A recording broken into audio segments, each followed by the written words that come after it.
So great to meet you, Sean. Oh, you too. Congratulations on a fantastic movie. Thank you. Maybe you could just start by telling me what inspired you to make this film? Why this story? Well, I've always wanted to make a film about children. Very inspired by the comic shorts of the 20s and 30s called The Little Rascals, in which it focused on the mischievous adventures of little children. But it was also set against the Great Depression, and also a lot of the characters in The Little Rascals were living in poverty. But it never focused on that. It focused really on the joy of being a child and the humor that comes from watching children. So my co-screenwriter actually brought this world to my attention, the fact that there were children growing up in budget motels right outside of the place that we consider the happiest place on earth for children.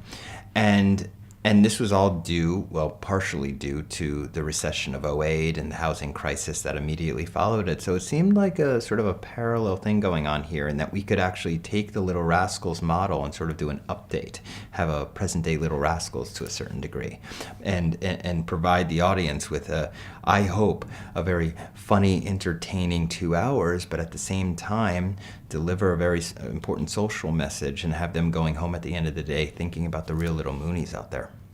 And tell me about this cast that you've put together. You've got Bria there, who'd never Yes. shot a film before. Yeah. Little Brooklyn, ball of energy, Yeah. and then this legend of the screen, Yes. Willem. So, Yeah. how did you get this cast together, and what was it like working with them? Well, we had conventional ways of casting and unconventional ways of casting, and it was all about finding the best cast. So it's taking the time to find the best cast. That's the most important thing when it comes to films like this that are based in character, right? So you have the Hollywood agencies working with the casting directors, and they're giving me a bunch of names for the Bobby character, and Willem came across the table, and I said, well, how can I deny Willem Dafoe? He's incredible. I've been a fan of him since To Live and Die in LA, so how could I say no to Willem? He's transformative.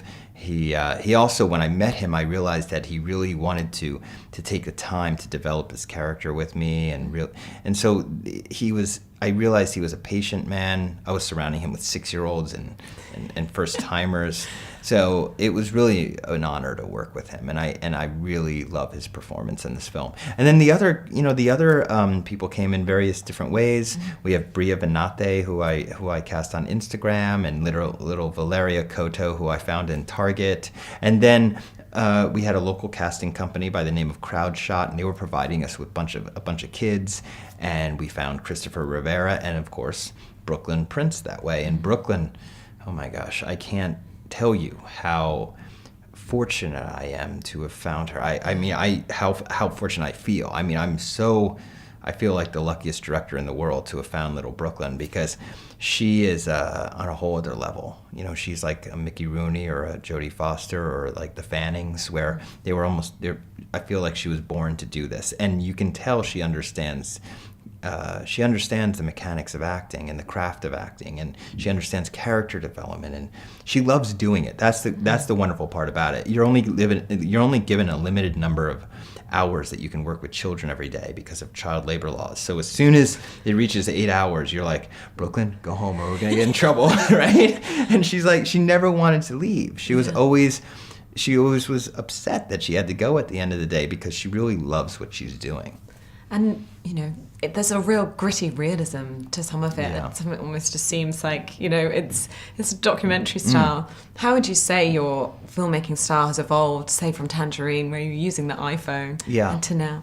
Well, to tell you the truth, it's pretty much it's very similar. I mean, I used a different medium. I used 35 millimeter this time instead of the iPhone, but finding that hybrid. Finding that line, that blurry line, where it's essentially a narrative fiction film, right? But you're using documentary techniques in the way that you capture it. So you shoot in real locations where you often aren't able to control it entirely. So for the Magic Castle Inn and Suites, we couldn't shut it down. We had to work with real clients coming in and out and not affect their business. And sometimes we'd be shooting a scene in the lobby with Willem Dafoe, and the real phone would ring, and a clerk would have to run in and grab the phone, and we just would ruin our take. But hey, it was part of being in a real working environment, and I think that lends a real authenticity and a realism. and then sometimes it's about allowing the actors to improvise a little. That brings a realism to it. So I think the documentary, when people say it feels like a documentary, it's really just a response to like the style that we did in order to help the audience buy into the world a little bit quicker. Yeah. And finally, what do you hope that people are going to take away from this film? Are you out there with putting a message out there, or is it just for like kind of a slice of life, a glimpse of this world? No, it's more than that. I definitely want to bring awareness to the topic of the hidden homeless in the United States and internationally as well, because, you know, as I travel with this film, I realize it's not just a U.S. problem, it's an international problem.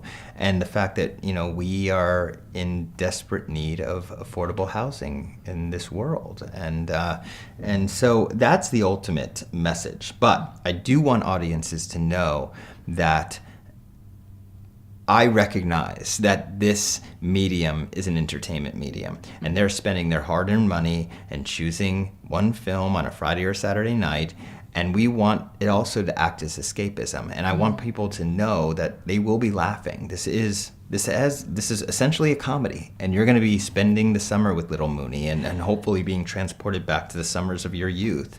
Now, then, hopefully thinking about some important issues at the end of the day. But overall, this is a joyous 2 hours of your time. All right, fantastic. Yeah. Well, thanks so much for your time, Cool, and congratulations thank you. again on a really brilliant film. Thank you.